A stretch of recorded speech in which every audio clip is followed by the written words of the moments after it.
Salut à tous et bienvenue sur Esprit Sérendipité, le podcast dédié au développement personnel, spirituel et à l'ésotérisme en général. L'année 2020 a été particulièrement marquante pour nous tous. Je vous propose donc un petit retour dessus au travers de 20 leçons que j'ai apprises tout au long de cette année. Alors c'est parti pour le 50e épisode.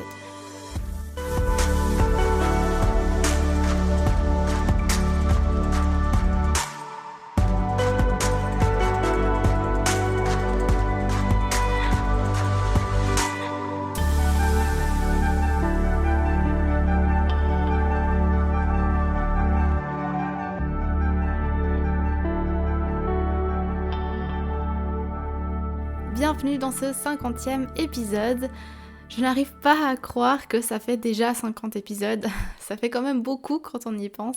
Et du coup, pour terminer cette année de podcast ensemble et boucler la première saison d'Esprit Sérendipité, je pensais que ça serait bien de faire un épisode un peu moins structuré que d'habitude pour parler de cette année qui vient de s'écouler. Un petit bilan quoi. Et pour ça, je me suis fait un bon café, je suis posée sur mon canapé et je vous invite d'ailleurs à faire pareil, vous servir à boire et vous poser tranquillement pour le bilan de cette année. Donc comme vous l'avez vu dans le titre, j'ai pu tirer 20 leçons pour cette année et ce que j'ai fait, c'est que j'ai fait un petit sondage auprès de mes proches pour leur demander de leur côté ce qu'ils ont appris. Donc c'est une sorte de compilation de mes leçons et de celles de mes proches. Elles ne sont pas dans un ordre en particulier, je les ai numérotées pour que ce soit plus simple pour moi et pour vous, mais il n'y en a aucune qui est plus importante qu'une autre à mes yeux.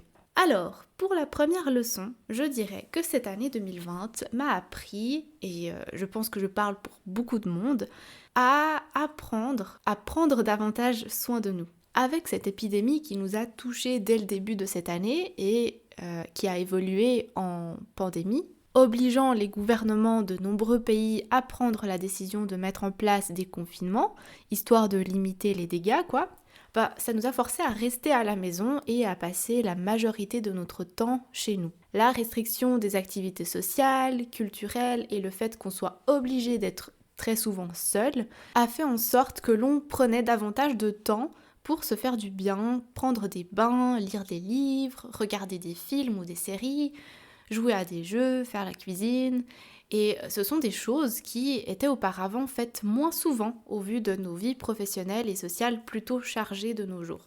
Et de cette première leçon découle, je dirais, la deuxième leçon qui a été d'apprendre à s'ennuyer.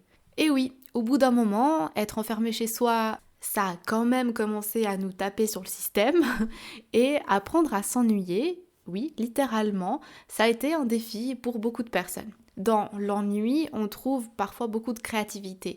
On trouve parfois des idées qui peuvent nous permettre de faire avancer un projet. S'ennuyer, c'est très très bénéfique et parfois on l'oublie parce qu'on est constamment dans le flot de notre vie, oscillant entre vie professionnelle, vie sociale et famille, etc.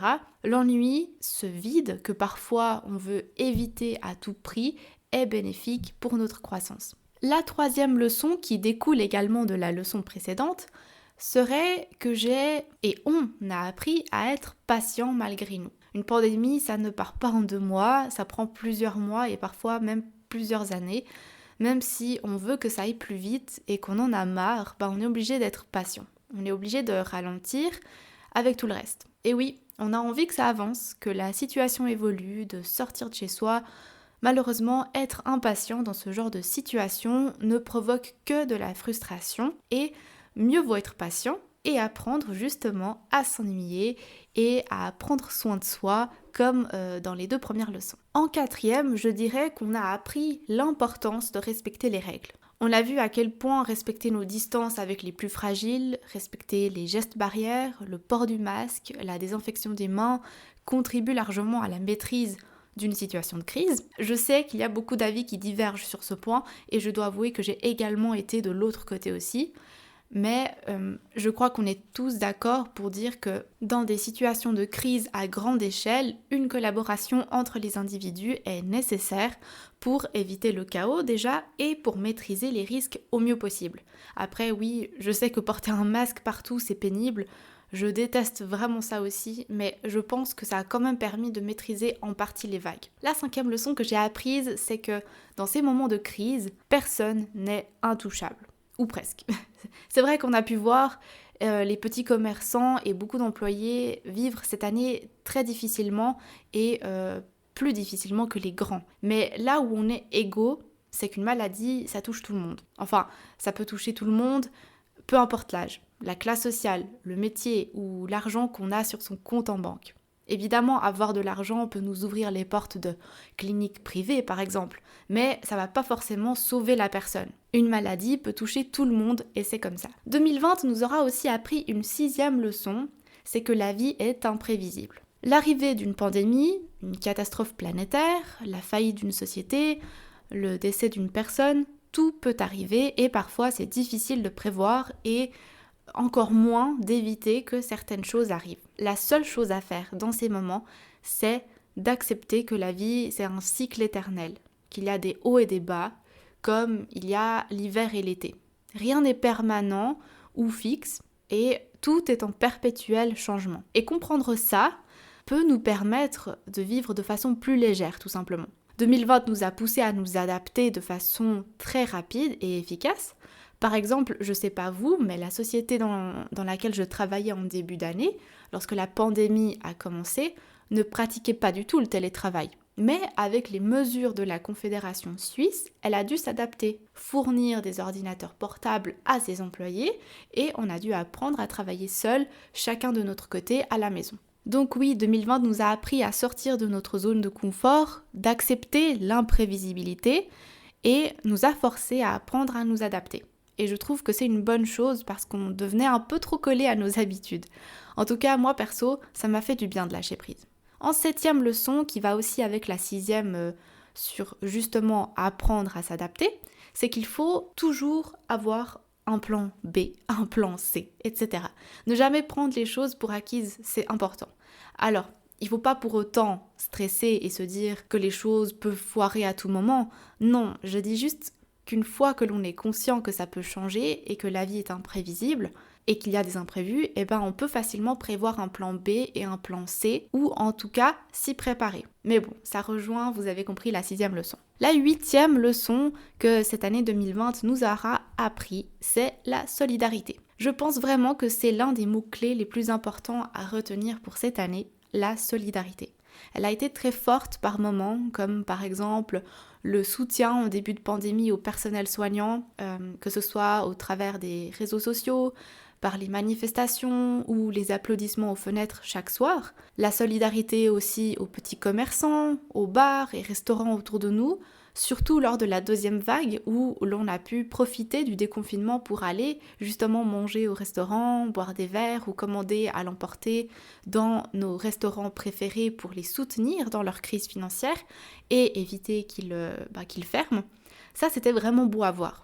Mais par contre, la solidarité nous a manqué parfois, comme par exemple lors de la première vague où on pouvait voir les rayons des supermarchés complètement vides parce que des personnes chargeaient leur caddie de kilos et kilos de farine, de sucre ou de papier toilette. Ça me fait rire avec le recul, mais sur le moment, je trouvais ça vraiment triste. J'ai vu de mes propres yeux des personnes remplir leur chariot de 10 kilos de farine comme si le monde allait finir le lendemain et ne rien laisser aux gens derrière eux. Ça, c'est un énorme manque de solidarité et beaucoup d'égoïsme. On vit dans une époque où on ne manque de rien, où nos ressources sont largement variées pour qu'il n'y ait aucune pénurie possible. Et acheter 10 kilos ou plus de farine à entreposer dans sa cave par manque de place dans ses placards pour qu'elle finisse par moisir et finir à la poubelle, c'est réellement un manque de solidarité. Et ça, c'est bien dommage. Malheureusement, on peut faire que de notre mieux, chacun de notre côté, et espérer que les gens autour de nous fassent pareil. La 9e leçon de cette année est l'importance du contact humain. Et oui, le confinement nous a tous contraints à rester dans notre coin, fini les poignées de main, fini de se faire la bise, des câlins. On nous a mis des limitations en ce qui concerne les distances, pas moins de 1,50 m entre les personnes. Les humains sont des créatures sociales et les empêcher de se toucher, c'est très dur. surtout lorsqu'il s'agit de notre famille, nos grands-parents, et c'est dans ces moments-là qu'on apprend l'importance d'être avec les gens qu'on apprécie et l'importance de leur donner du temps. La 10e leçon de cette année 2020, ce qui va un peu avec la précédente aussi, c'est que malgré la distance, il faut prendre des nouvelles de nos proches, de nos amis. Oui, le lien physique est enrayé par les règles de distanciation sociale, mais c'est à nous d'apprendre à maintenir le lien autrement. En plus, on a de la chance de vivre à une époque où la technologie fait partie intégrante et est entièrement intégrée à nos quotidiens. On a tous des téléphones portables, une connexion internet, un ordinateur avec des forfaits parfois illimités. Alors oui, on a un lien physique qui manque, le contact humain qui manque. Mais on est ensemble différemment et c'est d'autant plus important d'être présent pour les gens qu'on aime, même à distance. Téléphoner, faire des Skype, des vidéoconférences, s'envoyer des messages. Dans ces temps de pandémie, on n'a pas à dire « Ah non, j'aime pas la technologie, mais moi j'aime que le contact social. » Mais oui, mais le lien, il faut le maintenir autrement. Et malheureusement, on est obligé de s'adapter et c'est important vraiment de prendre des nouvelles de ses proches. Je dirais même que comme 11e leçon, et là je parle surtout pour moi, parce que c'est une leçon que j'ai personnellement apprise, un peu abruptement même, mais je suis certaine que beaucoup de personnes ont appris la même chose, c'est que cette distance nous a permis de nous rendre compte de la force du lien entre nos proches. Il y a 1 ou 2 personnes dans ma vie qui ont très peu pris de mes nouvelles, enfin, qui n'ont pas fait autant l'effort que moi de garder le lien de notre amitié. Plutôt que de m'accrocher de toutes mes forces à ce lien, j'ai lâché prise. Une amitié ou n'importe quelle relation n'est jamais à sens unique. Le lien, il doit être fluide. Si c'est pas le cas, alors c'est une relation qui est très certainement pas très nourrissante pour vous. La distance peut réellement montrer qui fait l'effort de rester en contact et qui ne le fait pas.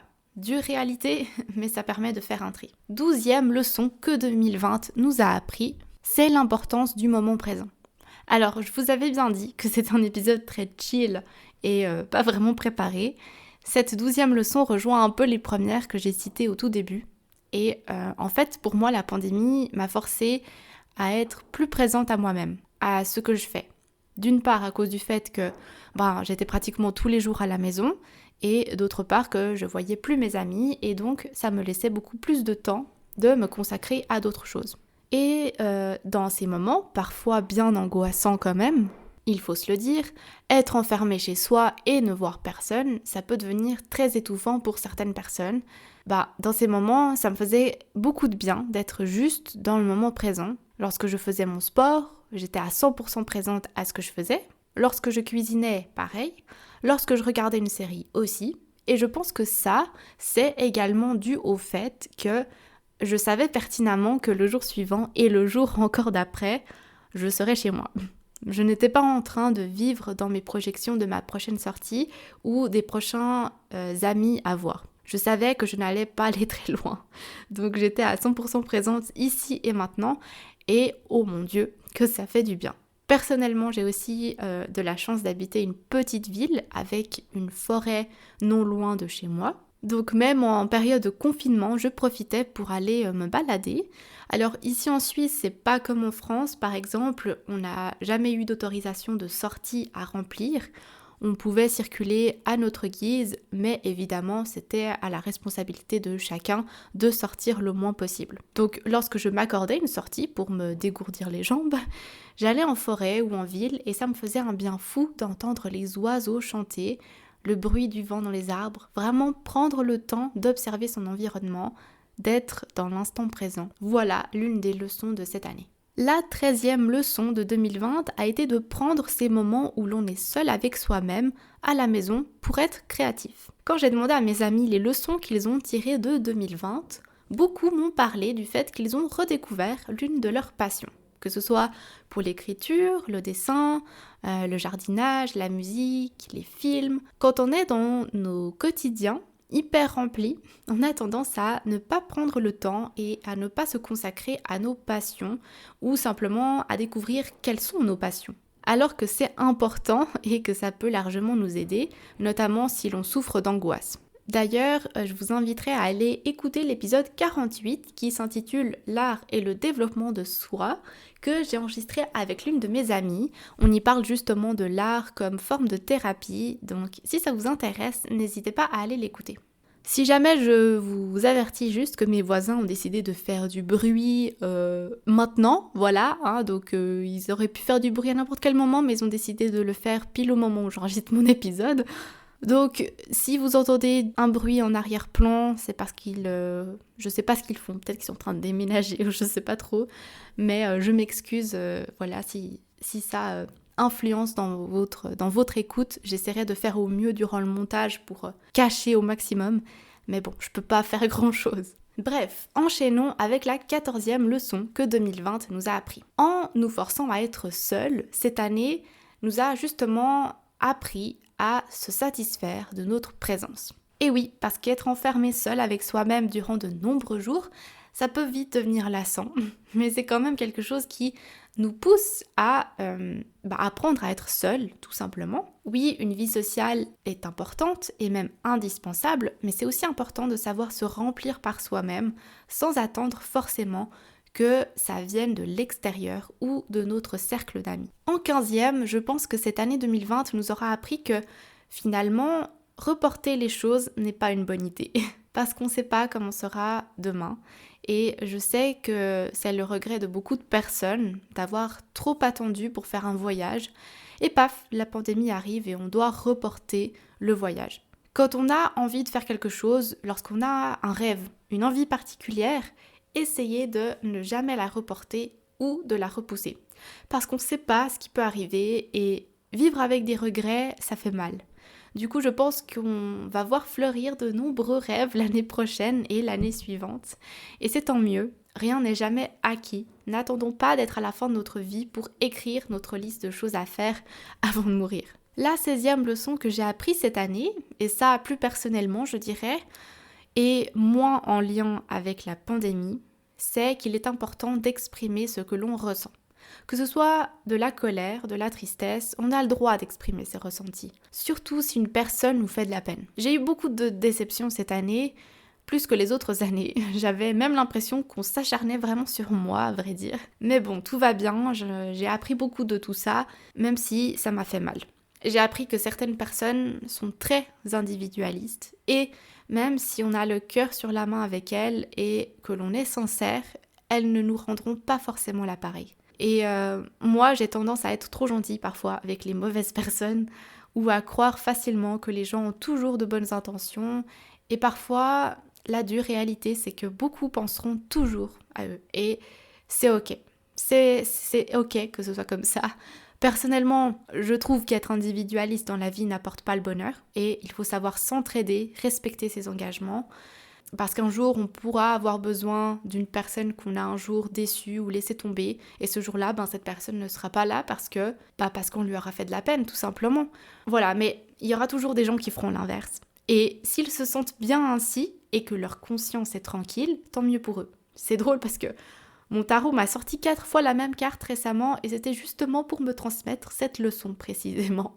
Donc je tenais à vous la transmettre aussi. Peut-être qu'elle parlera à quelqu'un d'entre vous. Osez exprimer votre mécontentement, votre déception face aux personnes qui vous ont fait du tort, mais surtout apprenez à lâcher prise et à tourner la page. Ce qui m'amène à la 17e leçon de 2020, savoir lâcher prise sur ce qui ne nous sert plus. Certaines choses dans la vie doivent mourir. Même si ça fait mal et que la déception est grande, il faut savoir lâcher prise sur ce que nous contrôlons pas. Moi personnellement, je parle bien sûr de mes déceptions de cette année, voilà, de personnes m'ayant promis des choses et qui finalement n'ont pas eu lieu, mais ça peut être tout et n'importe quoi, tant que ça vous parle. Le lâcher prise, c'est la preuve d'un grand self-control. Apprendre à pardonner, tourner la page et vivre sa vie, c'est la meilleure chose à faire. Certaines personnes ou situations ne méritent pas que l'on s'attarde trop longtemps dessus, à trouver des pourquoi, du comment. Voilà, les choses sont comme ça, les personnes nous déçoivent et c'est la vie. La 18e leçon que cette année nous aura apprise, c'est l'importance d'être ouvert sur ce qui se passe dans notre monde. La pandémie a exacerbé beaucoup de crises déjà présentes comme le racisme ou l'écologie par exemple, ou bien les inégalités sociales. C'est souvent dans les moments de crise que les problèmes ressurgissent aussi. parce que tout le monde est à cran, fatigué, et c'est comme si ça venait ramener à la surface d'autres problèmes. Et c'est d'autant plus important de se tenir informé, savoir ce qui se passe autour de nous, parce que tout peut avoir un impact sur nous, même si ça se passe à l'autre bout du monde. Par exemple, se dire que le racisme ne nous touche pas parce qu'on n'en voit pas autour de nous, mais peut-être que le racisme ne passe pas par des insultes, mais par des choses plus subtiles. Et il est donc important de se renseigner, de lire et d'écouter ce qui se passe. La 19e leçon de 2020, qui est surtout liée au métier que je pratique et que j'ai réellement pu voir l'importance cette année en temps de pandémie, c'est de faire attention où l'on s'informe en temps de crise. C'est-à-dire, qu'est-ce qu'on lit, qu'est-ce qu'on entend. Pour ceux qui ne savent pas, je travaille dans le monde de l'information. Je ne vais pas trop aller dans les détails parce que c'est pas le but de cet épisode, mais je suis confrontée à toutes sortes d'informations, d'actualités, de news tout au long de la journée que je dois trier, analyser pour en créer des rapports par exemple ou des dossiers stratégiques. Voilà en très résumé. Tout ça pour vous dire qu'il existe de nombreuses sources d'informations qui font malheureusement plus de la désinformation, c'est-à-dire qu'ils cherchent à tromper les personnes ou l'opinion publique.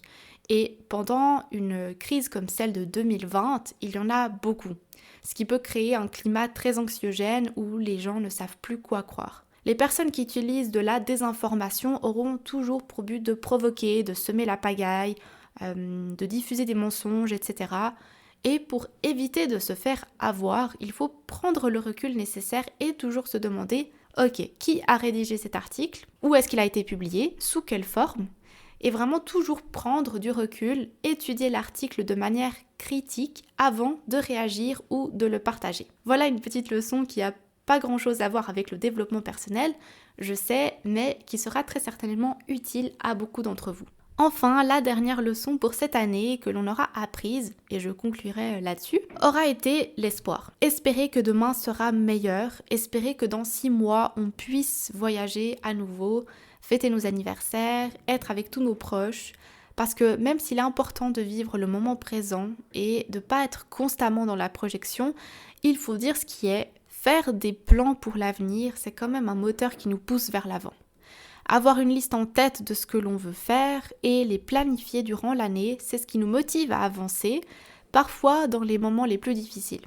Que ce soit un repas prévu avec des amis, ou bien une balade dans la forêt, ou le prochain voyage en Europe, peu importe, tant que ça nous réjouit et que ça nous rend heureux. On ne sait pas quand la normalité va revenir, mais ce qui est sûr, c'est qu'elle va revenir petit à petit.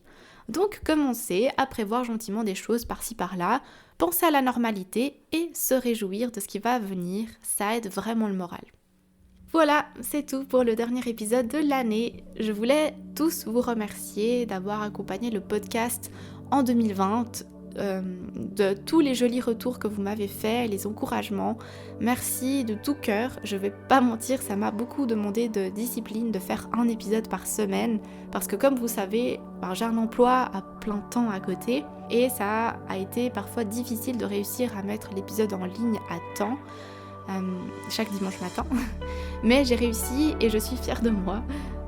Pour la 2e saison du podcast, je pense que je vais quand même ralentir le rythme, tout simplement pour que je puisse continuer à vous proposer du bon contenu. Il faut que je prenne le temps de bien le faire et parfois ça a vraiment été la course pour vous sortir un épisode et j'ai pas envie que ça se passe comme ça en 2021. Je vais donc partir sur un épisode toutes les 2 semaines. Donc une semaine il y en aura, une semaine il n'y en aura pas, une semaine il y en aura, etc. Ça, je pense que je vais essayer de maintenir un rythme comme ça. Peut-être il y en aura plus selon mon temps, mais je préfère avertir que la cadence va diminuer plutôt que de me fixer un objectif trop grand et bâcler les choses. Je vais aussi prendre 2 semaines de pause pour pouvoir me reposer durant ces vacances d'hiver et profiter de la neige. Je ne sais pas si vous en avez chez vous, mais ici dans la région où j'habite en Suisse, j'ai de la chance d'avoir un peu de neige, alors je vais en profiter.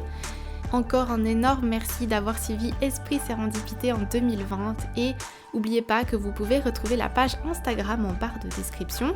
Je vais continuer à partager des publications dessus, même durant ces 2 semaines de pause, surtout parce que j'ai pris du retard par rapport aux publications, donc je vais faire de mon mieux pour le rattraper.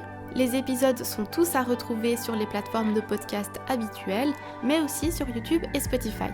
Et c'est en vous souhaitant une très très belle fin d'année 2020 que je vous laisse. On se retrouve en 2021 pour un prochain épisode. D'ici là, prenez soin de vous et à bientôt.